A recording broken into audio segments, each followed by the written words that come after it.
জীবনের পর্বতমালা।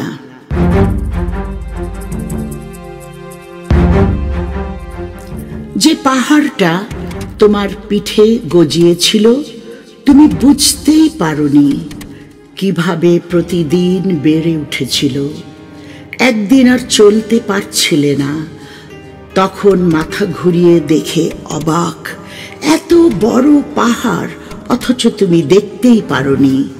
গাছ জন্ম নিয়েছে, পাখি প্রজাপতি উড়ে বেড়াচ্ছে সেই পাহাড়ে। এখন তুমি উপলব্ধি করলে, পাহাড় তো পিঠে করে হাঁটার জন্য নয়, পাহাড় যে শুধু অতিক্রম করবার জন্য। তবে সেই পাহাড় পিঠে নিয়ে আর কত যুগ তুমি হাঁটবে?